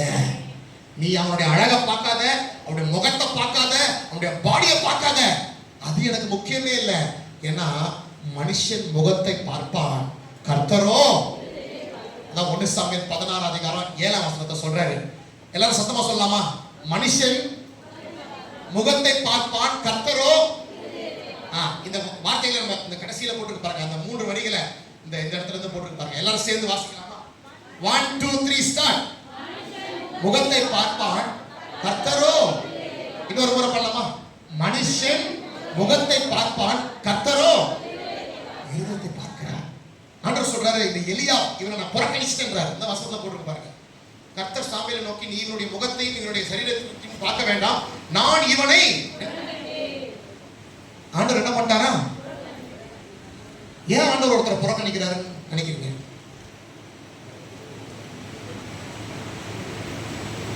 அதாவது நான் அவனை தெரிந்து கொள்ளவில்லை அப்படி சொல்லியிருந்தா கூட பரவாயில்ல. ஆனா ஆண்டவர் என்ன சொல்றாரு? நான் அவனை புறக்கணித்தேன்றாரு. கவனிங்க, ஆண்டவர் ஒரு மனுஷனை புறக்கணிக்கிறதுக்கு நம்பர் 1 காரணம் என்னது? சத்தமா சொல்ல, கரெக்டா தான் சொன்னீங்க. பெருமைதான். ஆண்டவர் அந்த எலியாவை ஏன் புறக்கணிக்கிறார்னா, அவனுக்கு நல்ல முகக்கலை இருந்துச்சு, ராஜ கம்பீரம் இருந்துச்சு, இதுதான் மேட்டர்னு நினைச்சிட்டான் எலியாவை. ஆண்டவர் சொன்னாரு, எனக்கு இது முக்கியம் இல்லப்பா. தாவீது கிட்ட அந்த முகக்கலை ராஜ கம்பீரம் இல்லை. அழகா இருந்தாப்ல, ஆனா சின்ன பையன், ஆடு வச்சுக்கிட்டு இருந்தாப்ல. ஆனா தாவீது கிட்ட ஆண்டவர் அந்த இருதய அழகை பார்த்தாருங்க. ஆண்டவர் தாவீது இருதயத்துல ஆண்டவர் மேல உள்ள அந்த அன்பை பார்த்தாருங்க. அதான் அந்த எலியா முதல் மகனை தான் ஆண்டவர் தெரிந்து கொள்ளணும் ஆக்சுவலா. ஆனா ஆண்டவர் அவனை புறக்கணிச்சுட்டு கடைக்குட்டியா இருந்த தாவீதை தெரிந்து கொள்கிறார். ஏன்னா மனுஷன் பார்க்கிற பிரகாரம் கர்த்தர் பார்ப்பதில்லை. மனுஷன் எதை தான் பார்க்கறாங்க? நீங்க தயவுசெய்து தப்ப செஞ்சிடாதீங்க. யாரையும் பார்த்த உடனே இவர் இப்படிதாக்கும் அப்படியாக்கும் சொல்லாதீங்க. பாருங்க, இன்னொரு உதாரணம் எலியாவை பத்தி வாசிக்கணும்னா, அடுத்த அதிகாரத்துல, இது 16 அதிகாரம், 17 அதிகாரத்துல ஒரு பெரிய யுத்தம் நடக்குது. இந்த யுத்தத்துல கோலியாத் வந்து சவால் விடுறான். கோலியாத்தை வீழ்த்துறதுக்கு யார் வந்தது? கொஞ்சம் பேசுங்களேன். தாவீது. தாவீது ஆக்சுவலா அந்த யுத்தத்துக்கு எதுக்கு வந்தாங்கன்னா, சாப்பாடு கொடுத்துட்டு போக வந்தாரு. அவங்க அப்பா சொன்னாரு, அப்பா நம்ம அண்ணனுக்கு யுத்தத்தில் இருக்கிறாங்க, எலியாபு அவங்க 2 குமாரர்கள் யுத்தத்தில் இருக்கிறாங்க, அவங்கள பார்த்து நல்லா விசாரிச்சு இந்த உணவெல்லாம் கொடுத்துட்டு சொல்லி அனுப்புறாங்க. சாப்பாடு கொடுக்க வந்த ஒரு டெலிவரி பாயா வந்த ஒரு ஸ்விக்கி ஜொமேட்டோ மாதிரி வந்த தாவீது என்ன பண்ணாரு? சாப்பாடை கொடுத்துட்டு போகும்போது அந்த கோலியாத்தோட சத்தத்தை கேட்டார் பாருங்க. அது கேட்டோன்னு இவனுக்குள்ள ஒரு பரிசுத்த வைராக்கியம். ஜீவனுள்ள தேவனுடைய சேனையை நிந்திக்கிறதுக்கு விருத்த சேதனம் இல்லாத இந்த பெலிஸ்தியன் எம்மாத்திரம் கேட்டு அவன் பேச்சுற வீராப்பு. ஏதோ தாவீது வந்து வாயிலேயே வட சொல்ற ஆளு கிடையாது. உண்மையிலே அவன் ஆண்டவரோடு அவ்வளவு நெருக்கமா நடந்ததுனால ஆண்டவரை தூஷிக்கிறத பார்த்து அவனுக்குள்ள ஒரு பரிசுத்த வைராக்கியம், ஒரு தைரியம் எழுப்புச்சு. அதனால சொன்னான், இவன் யாரையா நம்மளுடைய ஜீவனுள்ள தேவனை நிதிக்கிறதுக்கு இவன் யாருன்னு சொல்லி தாவீது எழுப்பினார். ஹல்லேலூயா. இதை பார்த்தோன்னே தாவீதுடைய மூத்த சகோதரன், அந்த வசனத்தை போடுங்களேன். 1 சாமுவேல் 17 அதிகாரம் 28 வசனம் போடுங்க. 1 சாமுவேல் 18:28 யாரா வாசிக்கிறீங்களா? 1 சாமுவேல் 18. அந்த மனுஷரோட அவன் பேசிக் கொண்டிருக்கிறதை இப்ப பாருங்க, அண்ணா வராரு பிக்சருக்குள்ள. அவன் மூத்த சகோதரனாகிய எலியாபு கேட்டபோது அந்த எலியாபு தாவீதின் மேல் கோபம் கொண்டு, நீ இங்க வந்தது என்ன? எப்படி பேசுறான் பாத்தீங்களா? ஏய், உனக்கு என்னடா இங்க வேலை? வனாந்தரத்துல வச்சிருந்த கொஞ்சம் ஆடு யார்ட்ட விட்டு வந்த? ஒருத்தரை மட்டுப்படுத்துற மாதிரி இந்த பேச்சை பார்த்தா தெரியுதா இல்லையா? ஒருத்தரை அவமானப்படுத்துற மாதிரி பாருங்க. யோசேப்பை தான் வாசிச்சோம். அவன் கொஞ்சம் கூட அந்த மரியாதை அவமானப்படுத்தலையாம். அவனை ரகசியமா தெரியும். ஐயோ பாருங்க, கூட பிறந்த தம்பிய சாப்பாடு கொடுத்து வந்தான். ஏதோ ஒரு வீரப்பா பேசிட்டான் விசுவாசத்துல. அதுக்கு என்ன சொல்றான்னா, கோபம் கொண்டு நீங்க வந்தது என்ன, வனாந்திரத்தில் உள்ள அந்த கொஞ்சம் ஆடுகளை நீ யார் வசத்தில் விட்டாய்? அப்புறம் யுத்தத்தை பார்க்க அளவாய் வந்தாய், உன் துணிகரத்தையும். நீங்க சொல்லுங்க, இந்த எலியாவையும் தாவீது எடுத்த யார் உண்மையாகவே துணிகரம், யாருக்கு உண்மையாகவே இதயத்துல அகங்காரம்? சொல்லுங்க. எலியாவுக்கு தான் உள்ளத்துல அகங்காரம், பெருமை. அதாவது தேவனே அவனை புறக்கணிச்சார். தாவீது எப்படிப்பட்டவன்? பெருமை உள்ளவனா? உண்மையிலே இருதயத்துல தாழ்மை உள்ளவன். இந்த பாருங்க, சம்டைம்ஸ் வீராப்பா பேசுறவங்களை பார்த்தா பெருமைக்காரங்களை கூட தோணும். ஆனா பெருமை கிடையாது. கர்த்தரோடு நடக்கிறவர்கள், தாழ்மையா இருக்கிறவர்கள் எப்பொழுதுமே தைரியமா இருப்பாங்க. பெருமை உள்ளவங்க பாத்தீங்கன்னா கோணையா தான் இருப்பாங்க. ஆனா தாழ்மையா இருக்கிறவங்க தைரியசாலியா இருப்பாங்க. தைரியம் இருக்குன்றதால பெருமை கிடையாது. தைரியமா தான் இருக்கணும், தாழ்மையா இருக்கணும். ஆனா எப்படி இருக்கணும்? தைரியமா தான். தாவீதுக்கு தாழ்மை இருந்ததுனால ஒரு தைரியம் இருந்துச்சு. கர்த்தரால் உண்டான ஒரு தைரியம் அது, அந்த விசுவாசம். அந்த தைரியத்துல பேசுறதை பார்த்து எலியா பேர நினைச்சிட்டான், நீ அகங்காரமா பேசுற, இருதய மேட்டிமையா பேசுற, துணிகரமா பேசுறன்றாரு. ஏன் பிரச்சனை எலியா அப்படி சொன்னார்னா, எலியாவுக்குள்ள அகங்காரம் இருந்ததுனால தான் இன்னொருத்தரை பார்த்து தாவீதை பார்த்து அகங்காரம் வந்துச்சு, அகங்கார பேச்சு வந்துச்சு. நல்லா பாருங்க, நான் என்ன சொல்ல வரேன்னா, சுத்தம் உள்ளவர்களுக்கு சகலமும் சுத்தமா இருக்கும். ஆனா அசுத்தம் உள்ளவர்களுக்கும் அவிசுவாசம் உள்ளவர்களுக்கும் யாரை பார்த்தாலும் அவங்க சரி கிடையாதுன்னு தான் தோணும். ஒருவேளை உங்க வாழ்க்கையில பிரதர் சிஸ்டர் யாரை பார்த்தாலும் சரியில்லைன்ற மாதிரி தோணுச்சுன்னா, பிரச்சனை அவகிட்ட இல்லை, உங்ககிட்ட தான் பிரச்சனை. தன்னைத்தானே சோதித்து அறிகிறவன் நியாயத்திற்கப்படான். நாம் மற்றவர்களை நியாயத்திற்கிறவன் நிச்சயமா அவனுக்கு இறக்கம் கிடையாது, வசனம் சொல்லுது. ஆகவே இன்றைக்கு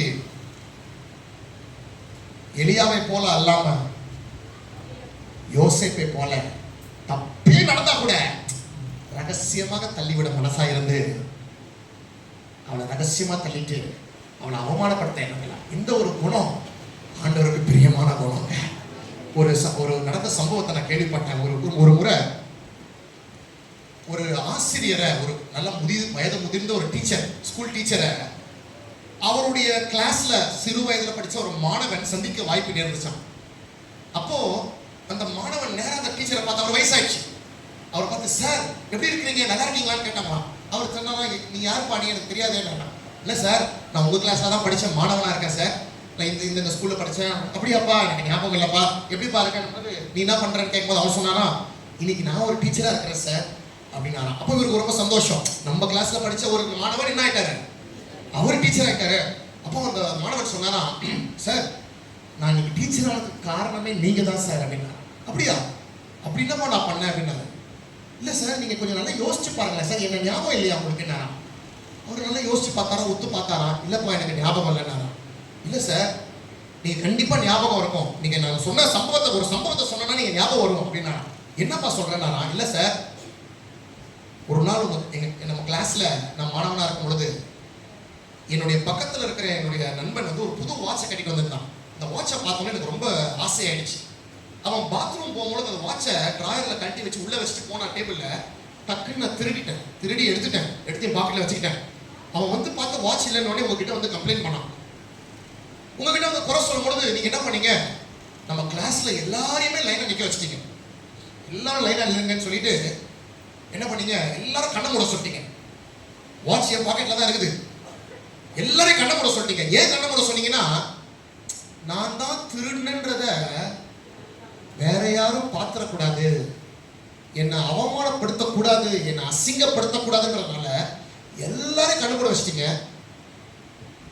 நான் மாட்டிப்பேன்னு நினைச்சேன், ஆனா எல்லாரும் கண்ணை மூடினதுனால நான் தப்பிச்சேன். ஒருத்தர் பாக்கெட்டா செக் பண்ணீங்க, என் பாக்கெட்ல வந்தாலே வாட்ச் இருந்துச்சு. வாட்சை எடுத்துட்டு நீங்க போயிருந்தீங்கன்னா கூட நான் தான் கண்டுபிடிச்சிருப்பாங்க. வாட்ச் எடுத்த பிறகு வரைக்கும் கூட கடைசி மாணவன் வரைக்கும் ஒவ்வொருத்தர் பாக்கெட்டா செக் பண்ணிட்டு போயிட்டீங்க. முடிஞ்சோடனே வாட்சை கண்டுபிடிச்சிட்டேன்னு சொன்னீங்க. நான் தான் அந்த திருடன்னு கிளாஸ்ல யாருமே கண்டுபிடிக்கல சார். ஆனா நான் நினைச்ச மனசுக்குள்ள, அப்புறமா நீங்க என்ன கூப்பிட்டு பேசுவீங்க, ஏன்பா திருடுனான்னு எனக்கு புத்திமதி சொல்லுவீங்கன்னு பார்த்தேன். எனக்கு கூப்பிடவே இல்லை நீங்க. என்னை எப்பவும் போலதான் பார்த்தீங்க. என்ன ஒரு திருடனாவே நீங்க பார்க்கல.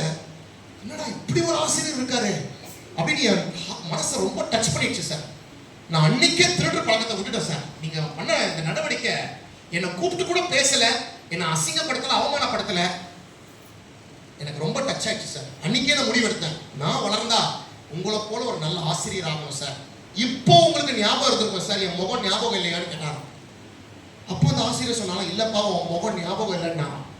என்ன சார் இவ்வளோ சொல்லிட்டேன் சார். அப்போ அவர் சொன்னாரா, என் தம்பி ஏன் உன் முகம் எனக்கு ஞாபகம் இல்லைன்னா, நீ தான் அந்த திருடன் எனக்கும் தெரியாதுப்பா. எல்லாரையும் கண்ணை மூட சொல்லிட்டு நானும் என் கண்ணை மூடிட்டு தான் செக் பண்ணேன் அப்படின்னாரா. இதை படிச்சோடனே ரொம்ப டச் ஆயிட்டேன் நான். ஏன் அப்படி கண்ணை மூடினாருன்னு சொல்லுங்க. யாரு திருடன்னு நானும் அறிஞ்சிக்க விரும்பலப்பா. ஏன்னா உன்னை நான் திருடவனா பார்த்துட்டேன்னா இன்னொரு முறை நல்ல எண்ணத்தோட உன்னால என்னை பார்க்க முடியாது.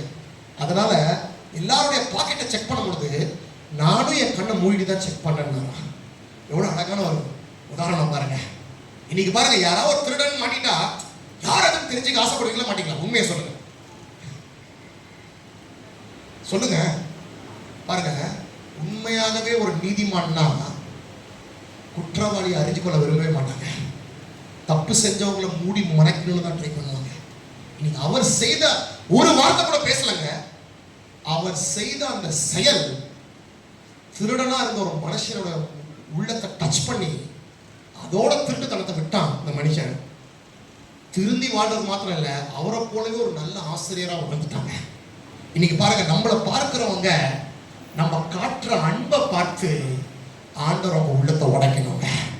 இன்னைக்கு எவ்வளோ மனைவிகள் புருஷனை குறை சொல்லிட்டு இருக்காங்க, எவ்வளோ புருஷர்கள் மனைவியை குறை சொல்லிட்டு இருக்காங்க. ஆனா நான் தாங்க குறை உள்ளவன் அப்படின்னு நீங்க நினைச்சீங்கன்னா உங்க குடும்பத்துல சமாதானம் வந்துருங்க. மனைவிகள் நிறைய இருக்கிறதா சொல்றேன், தயவு செய்து உங்க புருஷர்களை குறை சொல்லாதீங்க. ஆண்டவரே என்கிட்ட என்ன குறை இருக்கு காட்டுங்கன்னு சொல்லுங்க. ஆண்டவர் உங்களை மாற்றுவார். உங்கள் மூலமாக உங்க புருஷனை டச் பண்ணுவார் ஆண்டவரே. அநேக நான் போற இடங்கள்லாம் அநேக மனைவிகள் ஜெபம் பண்ணுறதுக்கு வருவாங்க, என் புருஷன் குடிக்கிறாருங்க மாறணுங்க. குடிக்கிற கணவர் மாறணும்னா அதற்கு திறவுகோல் யார்கிட்ட இருக்குன்னா ஆண்டவர்கிட்ட இல்லை, ஒரு புத்திசாலியான ஒரு நல் நெஞ்சம் படைத்த மனைவி கையில தான் இருக்குது. வசனம் சொல்லுது, மனைவிகளே உங்கள் சொந்த புருஷர்களுக்கு முன்பாக நீங்கள் செய்கிற நல் நடக்கையை கண்டு போதனையின்றி உங்கள் புருஷர்களை நீங்கள் ஆதாயப்படுத்திக் கொள்வீர்கள்னு வசனம் சொல்லுது. யாராவது மனைவிகள் இருந்தீங்கன்னா, உங்க புருஷர்களை மாற்ற முடியாம இங்க இருந்தீங்கன்னா, இயேசுவ நாமத்துல சவாலா சொல்றேன், உங்க வாழ்க்கை அவரை மாற்றும். இன்னைக்கு என்னுடைய மாமியார் இங்க உட்காந்துட்டு இருக்கிறாங்க, என் மனைவியோட தாயார். அவங்க சிறு வயதுல என் மனைவி நிறைய சாட்சி சொல்லியிருக்கிறாங்க. அவங்க சாட்சி கூட யூடியூப்ல இருக்குது. அவங்க சின்ன பொண்ணா இருக்கும் பொழுது அவங்க அப்பா பயங்கர பெரிய குடிகாரனா இருந்தார். ரொம்ப அடி, வீட்டில் வந்து எந்நேரமும் போராட்டம். ஆனா எங்க மாமியார் கொஞ்சம் கூட கசந்து கொள்ளாம அவங்களுக்காக ஜெபம் பண்ணுவாங்களாம், அன்பா மாத்திரம் இருப்பாங்களாம். ஒரு நாளும் அவங்கள வந்து கசந்து கொள்ள மாட்டாங்க. அதன் விளைவு அவருடைய ஜெபம் அவங்களுக்கு நல்ல நடக்க. ஆண்டவரை பத்தி தெரியாது, ஒருத்தங்க ஆண்டவரை பத்தி சொல்லி ஆண்டவர்கிட்ட ஜெபம் பண்ணுமான்னு சொல்லியிருக்கிறாங்க. 3 வருஷம் ஜெபம் பண்ணாங்க. 3ஆவது வருஷம் ஆண்டவர் நேருக்கு நேர் எங்க மாமனாருக்கு தரிசனம் காட்டி, அப்பேற்பட்ட ஒரு மனுஷனை குடிகாரனா இருந்த அவரை டச் பண்ணி உடைச்சி மாத்தி இன்னைக்கு எவ்வளோ பேருக்கு ஆசீர்வாதமான ஒரு பாத்திரமாக ஒரு பாஸ்டராக அவர் இருக்கிறாரு. இது காரணம் ஒரு ஜெபிக்கிற ஒரு நல் குணம் படைத்த ஒரு மனைவி. இன்னைக்கு பிரசங்கம் பண்றது யாரோட பண்ணிடலாம். ஆனா இன்னைக்கு ஆண்டவர் என்ன எதிர்பார்க்கிறாருன்னா, யோசேப்பை போல ஒரு நல்லுள்ளம் படைத்த நெஞ்சங்களை ஆண்டவர் தேடிட்டு இருக்கிறாங்க. பாருங்க, இன்னொரு சில விஷயங்களை காமிச்சிட்டு நான் ஜெபம் பண்றேன். இதே மத்தேயு 1ஆம் அதிகாரத்துல 19ஆம் வசனம் படிச்சோம். 20ஆம் வசனம் வாசிங்க. அவன் இப்படி சிந்தித்துக் கொண்டு எப்படி சிந்தித்துக் கொண்டிருக்கையில் அவளை அவமானப்படுத்தாம ரகசியமா தள்ளிடலாம் அப்படின்னு சிந்தித்துக் கொண்டிருக்கையில் ஒரு நிமிஷம் என்ன கவனிங்க. இப்படி சிந்தித்துக் கொண்டிருக்கையில் கர்த்தருடைய தூதன் ஒரு சொப்பனத்தில் வந்தார். அப்பனா யோசேப்பு சொப்பனத்திலே சிந்திச்சுக்கிட்டு இருந்தாரு. திருப்பி படிங்க, வசனத்தை படிங்க. இவன் இப்படி சிந்தித்துக் கொண்டிருக்கையில் இப்ப கவனிங்க, என்ன வேலை பாருங்க. எங்க சிந்திச்சுட்டு இருந்தான்? சொப்பனத்துல சிந்திச்சுட்டு இருந்தானா? ஏன்னா பைபிள் என்ன போட்டிருக்கு? அவன் இப்படி சிந்தித்துக் கொண்டிருக்கையில் கர்த்தருடைய தூதன் எதிர தோன்றாராம். அப்பதான் சொப்பனத்துல சிந்திச்சுட்டு இருந்தாரா எப்படி? என்ன சொல்றீங்க? என்ன உண்மைன்னா அப்படி சிந்திச்சுக்கிட்டே இருந்து அப்படியே தூங்க போயிட்டாரு. படுக்கும் பொழுது படுத்துக்கிட்டே சில பேர் சிந்திப்பாங்க தெரியுமா? நீங்களும் படுத்துட்டே சிந்திப்பீங்களா? இல்லங்க, நிறைய சிந்திப்போம். படுக்கும் போது தூங்கும் போது என்ன சிந்திக்கிறீங்க? ரொம்ப இம்பார்ட்டன்ட். அதுதான் சொப்பனத்துல வரும். யாருக்கு தீமை செய்யலாம், இவங்க செஞ்ச தீமை, அவங்க செஞ்ச தீமை, என் புருஷன் எப்படி பண்றாங்க மனைவி, அப்படி சிந்திச்சீங்கன்னா பிசாசு தான் வரும் சொப்பனத்துல. இவன் எப்படி சிந்திச்சிட்டு இருக்கானா, மனைவி பாவம், ரகசியமா தள்ளிடலாம், மூடி மறைச்சிடலாம், அவங்க செஞ்ச தப்ப பெருசுப்படுத்த வேணாம், அவமானப்படுத்த வேணாம் சிந்திச்சுக்கிட்டே அப்படியே தூங்க போயிட்டாரு. அது சிந்திச்சுக்கிட்டே தூங்குனதுனால சொப்பனத்துல யார் வந்தது? தேவனுடைய தூதன் வந்துச்சு. என்ன சொன்னாரா? சொல்லுங்க, படிங்க. கர்த்தருடைய தூதன் சொப்பனத்தில் அவனுக்கு காணப்பட்டு தாவீது என்ன மாதிரி கூப்பிடுறாரு பாருங்க. யோசேப்பு நினைச்சிருந்தாரு நான் இன்னும் ஒரு சாதாரண தச்சனுங்க அப்படின்னு நினைச்சிருந்தாரு. ஆனா தூதன் என்ன கூப்பிடுறாரு? தாவீது யாரு சொல்லுங்களேன். எவ்வளவு பெரிய ராஜாங்க தாவீது. இஸ்ரவேல் தேசத்துல தாவீதுன்னு சொல்ல தெரியாதவங்க இருக்க மாட்டாங்க. தேவதூதன் எப்படி கூப்பிடுறாரு யோசேப்பை? தாவீதின் குமாரனாகிய யோசேப்பே. அப்புறம் படிங்க. உன் மனைவியாகிய மரியாதை சேர்த்துக்கொள், ஐயப்படாதே, அவனிடத்தில் உற்பத்தியா இருக்கிறது, பரிசுத்த ஆவியினால் உண்டானது. அல்லேலூயா. எல்லாரும் அல்லேலூயா சொல்லுங்களேன். சத்தமா அல்லேலூயா சொல்லுங்களேன். இப்படிப்பட்டவங்களுக்கு தான் ஆண்டவர் தரிசனத்தை கொடுப்பாரு. இப்படிப்பட்டவங்களுக்கு தான் ஆண்டவர் வெளிப்பாட கொடுப்பாரு. என்ன வெளிப்பாடு கொடுத்தாரு? யோசேப்பே, தாவீதின் குமாரனாகிய யோசேப்பே, உன் மனைவியை சேர்த்துக் கொள்ள ஐயப்படாதே, ஏன்னா அவளுக்குள்ள உற்பத்தியா இருக்கிறது யாரால உற்பத்தியாச்சு? ஒருவேளை இந்த வார்த்தையை மரியாள் சொல்லியிருந்தானா யோசேப்பை நம்பியிருப்பாரா? நம்பியிருக்க மாட்டார். ஆனா யார் சொல்றது? தேவ தூதனே சொல்றதுனால நம்பிட்டாரு. நம்பிதான் ஆகணும். இது மாதிரி நடந்ததே இல்லை. புருஷன் அறியாத பெண்ணு கர்ப்பமானது நடந்ததே கிடையாது. இருந்தாலும் இப்ப யார் சொல்றது? தேவதூதன் சொன்னதுனால அப்படியே நம்பிட்டு படிங்க சிஸ்டர். அப்புறம் என்ன பண்றது? அவள் ஒரு குமாரனை, தேவதூதன் சொல்ற காரியம், அவள் ஒரு குமாரனை பெறுவாள், அவனுக்கு இயேசு என்று பெயரிடுவாயாக, ஏனெனில் அவர் தமது ஜனங்களின் பாவங்களை நீக்கி அவர்களை ரட்சிப்பார். நல்லா கவனிங்க. The first promise of the New Testament, புதிய ஏற்பாட்டில் குறிப்பிடப்பட்டுள்ள முதல் வாக்குத்தத்தம் மத்தேயு 1:21. என்னன்னா, நான் சொல்ல திருப்பி சொல்லுங்க. அவர் தமது ஜனங்களின் பாவங்களை நீக்கி அவர்களை ரட்சிப்பார். திருப்பி சொல்லுங்க. அவர் தமது ஜனங்களின் பாவங்களை நீக்கி அவர்களை ரட்சிப்பார். இதுதான் புதிய ஏற்பாட்டில் சொல்லப்பட்ட முதல் வாக்குத்தத்தம். ஹல்லேலூயா. அந்த முதல் வாக்குத்தத்தத்தை யார் பெற்றுக்கொண்டது? யோசேப்பு பெற்றுக்கொண்டான். இதுதான் தேவனுடைய திட்டம். ஏனென்றால் ஆயிரக்கணக்கான வருஷம் நியாயப்பிரமாணம் செய்ய முடியாததை, நியாயப்பிரமாணத்தினால செய்யக்கூடாததை தேவன் தம்முடைய ஒரே பேரான குமாரனை இந்த உலகத்திற்கு அனுப்பி அவர் மூலமாய் பாவத்தில் அடிமையா இருந்தவர்களை ரட்சிக்க வேண்டும் என்பதுதான் தேவனுடைய திட்டம். அந்த திட்டத்தை எல்லாம் இப்ப யாருக்கு வெளிப்படுத்துறாரு? அன்பான தேவ பிள்ளைகளே, தேவனிடத்திலிருந்து வெளிப்பாடுகளை பெற்றுக்கொள்ள வேண்டும்னா இப்பேற்பட்ட நல்லுள்ளம் படைத்த நீதிமான்களை தேவன் தேடிக்கொண்டிருக்கிறாருங்க. வசனத்திலிருந்து வெளிப்பாட ஆண்டவர் கொடுக்க ரெடியா இருக்கிறாரு. எவ்வளவு பெரிய ஒரு வாக்கு தத்துவம். என்ன வாக்கு தத்துவம்னா, ஆயிரக்கணக்கான வருஷங்களாக காத்துக் கொண்டிருந்தார்கள். மனிதனுடைய பாவத்தை நீக்கி மனிதர்களை ரட்சிக்கக்கூடிய ஒரு ரட்சகர் யார்? அந்த ரட்சகர் இயேசுதான்.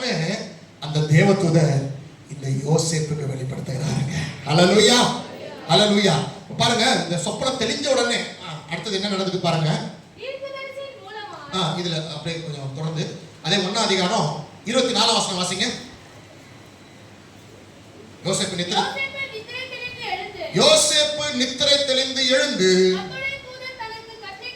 கர்த்தருடைய கர்த்தருடைய தூதன் தனக்கு கட்டளையிட்டபடியே தன் மனைவியை சேர்த்துக் கொண்டு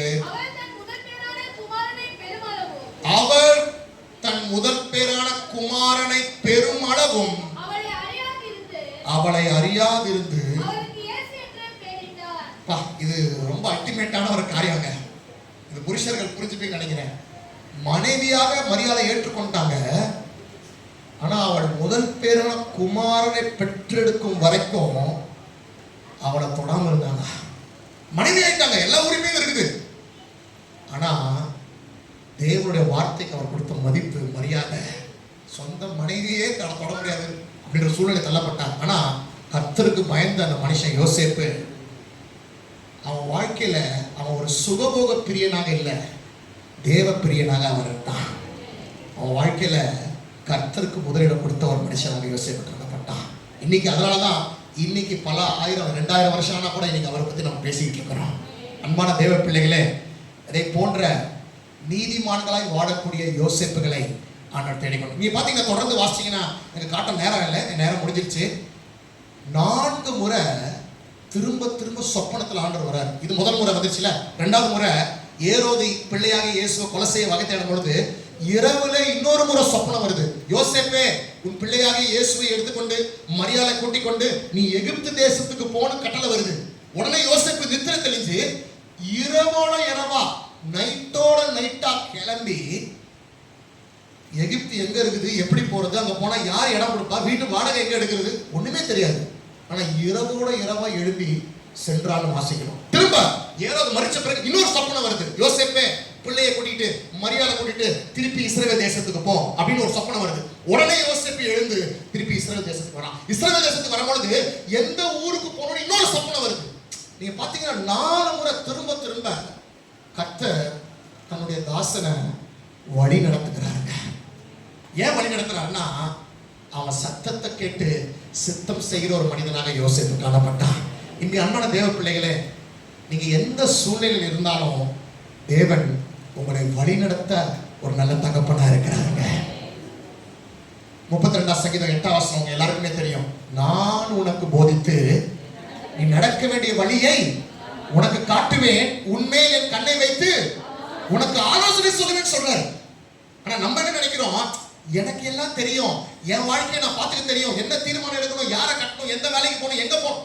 இல்லைங்க அன்பான தேவ பிள்ளைகளே, நம்ம அனுதினமும் வழி நடத்தக்கூடிய ஒரு நல்ல தகப்பன் ஆண்டவர் இருக்கிறாங்க. இன்னைக்கு ஏன் பல நேரத்துல சமாதானம் போயிடுதுன்னா, ஏன் சமாதானத்தை இழந்துடுறோம்னா நம்ம மனம் போன போக்கல நம்ம இஷ்டப்பட்டதெல்லாம் செய்யணும்னு நினைக்கிறோம். இன்னைக்கு தேவன் யாரை தேடுறாருன்னா இஷ்டப்பட்டதெல்லாம் செய்யறவர்களை அல்ல, இஷ்டத்தை எல்லாம் பலிபீடத்தில் வைத்து அவர் சொல்லுகிறபடி நடக்கிறதுக்கு, அவருடைய சித்தத்தின்படி வாழ்வதற்கு ஆட்களை தேவன் தேடிக்கொண்டிருக்கிறாருங்க. யோசேப்பு, நீங்க ஒரு காரியம் ஒரு நாள் தியானிக்கும் போது ஆண்டவர் வெளிப்படுத்தினாரு. நீங்க பைபிளை படிச்சு பார்த்தீங்கன்னா எங்கேயுமே ஒரு தடவை கூட யோசேப்பு ஒரு வார்த்தை கூட பேசுறது பைபிளை காணும். நீங்க சொல்ல போனா இயேசுவுக்கு 12 வயசு ஆகும்போது என்ன ஆச்சு தெரியல உங்களுக்கு? என்னாச்சு? எருசலேம்ல தங்கிட்டாரு. அப்ப யோசேப்பு உயிரோட தான் இருக்கிறாரு. அதுக்கப்புறம் தான் இறந்து போறாரு. அப்ப கூட இயேசு வந்து சந்திக்கும் போது ஒரு வார்த்தை கேட்கல. யார் தான் கேட்கறதுன்னா தாய் தான் கேட்கறாங்க. மாதிரி ஏன்ப்பா இப்படி பண்ணிட்டேன், இவ்வளவு இவ்வளவு கஷ்டப்படுத்திட்டீங்க, உன்னை தேடி எவ்வளவு கஷ்டப்பட்டோம் நாங்க, ஏன் இப்படி பண்ணிட்டேன், தாய் தான் கேட்கறாங்க. அப்ப கூட யோசேப்பு எப்படிதான் இருக்கிறாருன்னா அமைதியா தான் இருக்கிறாரு. அவன் பேச்சில வல்லவன் கிடையாதுங்க, எல்லாத்தையும் காயத்துல சாதிக்கிறவனா இருந்தான். He was a man of very few words, but he was a man of action. அவன் எங்கேயுமே மத்தேயுலயும் சரி லூக்காலையும் சரி யோசேப்பு ஒரு வார்த்தை பேசினதா காணல. ஆனா எங்க போட்டுருக்குதுன்னா யோசேப்பு எழுந்தான், கர்த்தர் சொன்னபடியே செய்தான், தூதன் சொன்னபடியே செய்தான், சொப்பனத்தபடியே செஞ்சான். அவன் செஞ்சதுதான் போட்டிருக்குது, அவன் பேசுனது இல்லை. இன்னைக்கு கிறிஸ்தவர்கள் நிறைய பேசுறோம். ஆண்டவர் என்ன சொல்றாரு? வாயை மூடு. என்ன சொல்றாரு? பக்கத்துல பார்த்து சொல்லுங்க, கொஞ்சம் வாயை மூடுங்க, வாயை மூடிட்டு கீழ்ப்படிங்க. அல்லேலூயா, அல்லேலூயா. நான் வாயை மூட சொல்றதுனால அல்லேலூயா சொல்ல மாட்டேங்க போட்டுருக்கு. அல்லேலூயா சொல்றதுக்கெல்லாம் வாயை திறக்கலாம், தப்பு கிடையாது. பெண்களை விட ஆண்கள் தான் நிறைய பேசுவாங்கல்ல, என்ன சகோதரிகளே? ஆமா சொல்லிட்டாங்க. நம்ம நம்மள புரிஞ்சுக்கிட்ட ஒருத்தர் இருக்கிறாரு. ஆகவே இன்னைக்கு பேச்ச அதிகமா இல்லாம பேச்ச குறைப்போம், செயல்ல வாழ்ந்து காட்டுவோம். யோசிப்பு அதுக்கு தான் ஒரு முன்மாதிரியா இருக்கிறார். ஹல்லேலூயா. ஒரு நிமிஷம் அப்படியே கண்களை மூடலாமா? Thank you Jesus. Oh thank you Jesus. Thank you Lord. Hallelujah. ஒரு நிமிஷம் கண்களை மூடலாமா? முழங்கால் படியலாமா? நம்மை நாமே ஆராய்ந்து பார்ப்போம். Hallelujah. Thank you Jesus. Praise you Lord. Oh rabalaga bashadana la la la la la. Thank you Jesus. இயேசு தேவா அர்ப்பணித்தேன்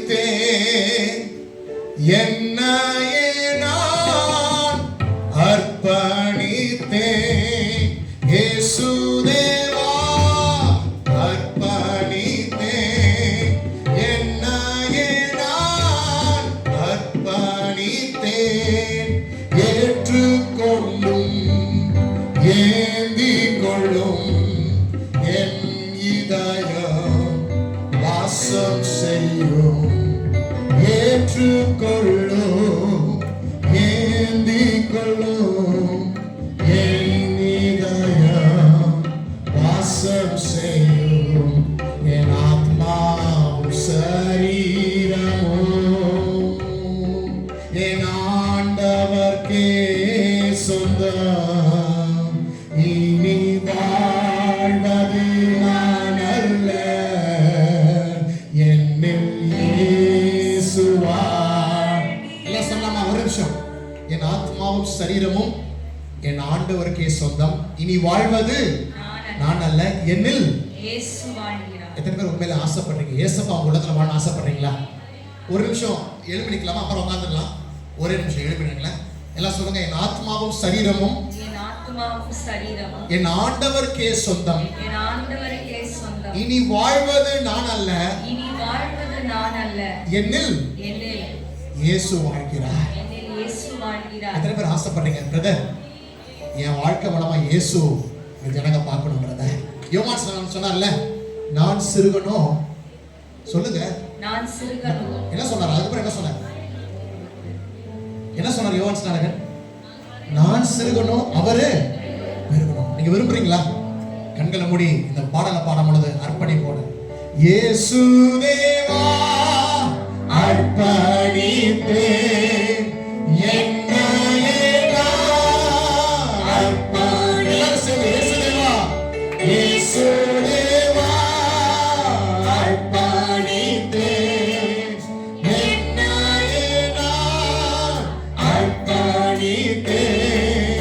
ஏற்றுக்கொள்ளும் என்னை ஏந்திக் கொள்ளும் என் இதயம் நீ வாசம் செய்யும். ஏற்றுக்கொள்ளும் ஏந்திக் கொள்ளும் என் இதயம் நீ வாசம் செய்யும். என் ஆத்மா யாரும் கையில தட்ட வேணாம், எல்லாரும் அர்ப்பணிப்போட பண்ணணும். என் ஆண்டவர்க்கே சொந்தம்.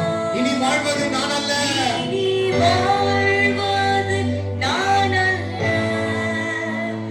என்னில் இயேசு வாழ்கிறார். என் ஆத்மாவும் சரீரமும் என் ஆத்மாவும் சரீரமும். ஒப்பு கொடுத்து சொல்றீங்களா? என் ஆண்டவர்க்கே சொந்தம். இனி வாழ்வது நான் அல்ல, என்னில் இயேசு வாழ்கிறார். இயேசுவே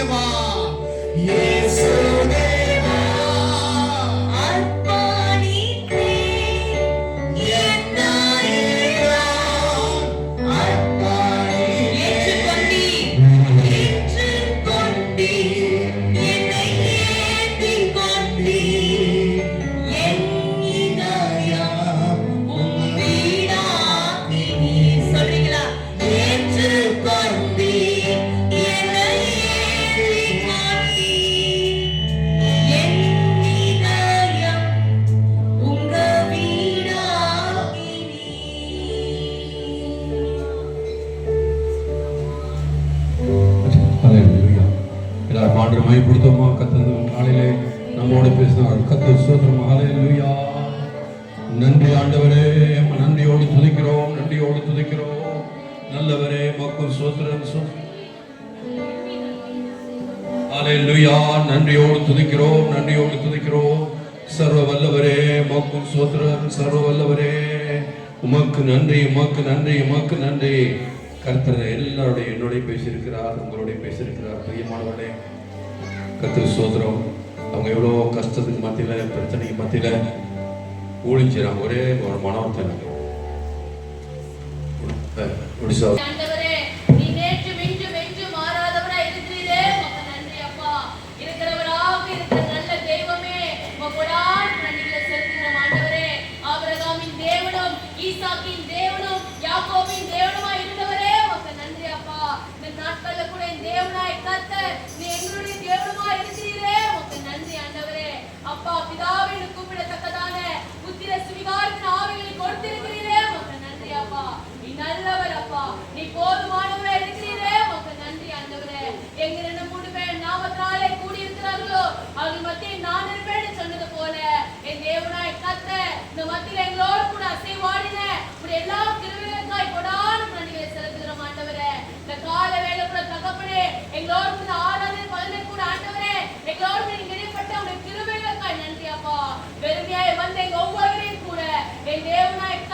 மாலை ஆர்மி ஆசீர்வதிங்க. மாலை ஊழியர்கள் யாருக்கு கருணை கொடுக்கிறோம் ஆண்டவரே.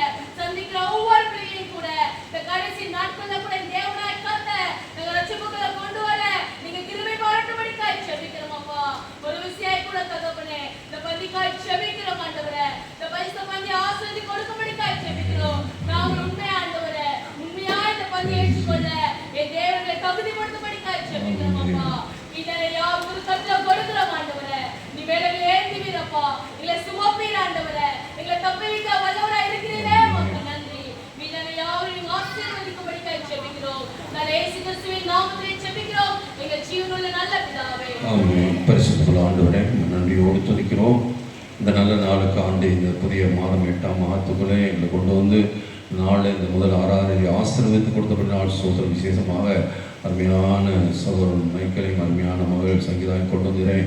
அப்போ அவங்க மூலமாக இந்த எங்களுக்கு கொடுத்த இந்த ஆசீர்வாதத்துக்கான சோத்தரிக்கிறோம். பேசினீர் எல்லாவற்றையும் ஆண்ட எல்லாம் வெளிரங்கமாய் நிர்வாணமாக இருக்குன்னு சொன்னபடி நீர் பேசுகிறப்பா ஆண்டவரை உணர்ந்து மனம் திரும்பி தங்களை ஒப்புக் கொடுக்கத்தக்கதான கிருபையுடைய கணவன் மனை எப்படி இருக்க வேண்டும், குடும்பம் எப்படி இருக்க வேண்டும், பிள்ளைகள் எப்படி இருக்க வேண்டும் ஆண்டவரே, இவரை உணர்த்தினீர் ஆண்டவரை. உணர்ந்தவர்களாய் கர்த்த சோதம் நாங்கள் மற்றவருடைய சந்தேகப்படாதபடி யோசிப்பை போல நீதிமானாக இருக்க எங்கள் எல்லாருக்கும் கிருபை தர முடியாது. அந்த குற்றம் காண்ற எண்ணங்களை எடுத்து போடுங்கப்பா. குற்றம் மற்றவர்களை பார்த்து எப்போ பார்த்தாலும் குறையும் குற்றம் பேசிக்கிட்டு இருக்கவர்கள் இன்றையோடு அதை விட்டுட்டு ஒரு யோசிப்பை போல மாற நீர் உதவி செய்யும்படியாக ஜெபிக்கிறோம். அவன் அந்த காரியத்தை ரகசியமாக வைத்து கொண்டான். தள்ளிவிட மனது இருந்தாலும் அதை யாருக்கும் சொல்லவில்லை கர்த்த சோதரம். இப்படி போல மற்றவருடைய குற்றத்தை நாங்கள் ஆண்டவரே பிரபலியப்படுத்தாதபடி பாவங்களை மூடன்னு சொல்லி அன்பு தெல்லான பாவங்களை மூடு வேதி சொன்னதே எங்களுக்கு இறங்கும்படியாக ஜெபிக்கிறோம் ஆண்டவரே. நன்றியோடு துதிக்கிறோம் ஆண்டவரே. வசனத்தை கேட்ட ஒவ்வொருவரும் நீங்கள் ஆசீர்வதிக்கும்படியாக ஜெபிக்கிறோம். அருமையான சகோதரனையும் சகோதரியும் ஆசீர்வதிங்க, அம்மாவை ஆசீர்வதிங்க, கூட வந்திருக்க சகோதரிங்க ஊழியர் தம்பியும் ஆசீர்வதிங்கப்பா. இன்னும் உங்களோட ஊழியம் இந்தியாவில் மாத்திரமே வெளியூர்களையும் பரவணையா பெருகணையா உங்கள் நாமம் மயப்படும்படியாச்சு. எத்தனையோ இடங்களில் நல்ல போதர்கள், நல்ல செய்திகள், நல்ல சாட்சிகளை கேட்க வாஞ்சியோடு இருக்காங்க. ஆனால் இல்லை ஆண்டவரே, அந்த இடங்களுக்கு போய் அவங்க பிரசங்கம் பண்ண கர்த்தர் அவங்க நாமத்தை மயப்படுத்துங்கப்பா. உடைய கிருபையினா நிரப்புங்கப்பா. அவருடைய தேவையெல்லாம் சந்திங்க, உன் நாமத்தை மயப்படுத்துங்க. இப்போ இந்த பந்தியை ஆசிரியை தரும்படியாக ஜெபிக்கிறோம். உங்களுடைய திருக்கரத்தை ஒப்படைக்கிறோம். நல்ல இயேசுவின் நாமத்தில் கேட்கிறோம் பிதாவே. என் ஆத்துமாவே கர்த்தரை சோதரி, என் முழு உள்ளமே நாமத்தை சோதரி. என் ஆத்துமாவே கர்த்தரை சோதரி, அவர் செய்த சகல உபகாரங்களையும் மறவாதே. ஆமென். ஹல்லேலூயா. எல்லாரும் பந்தி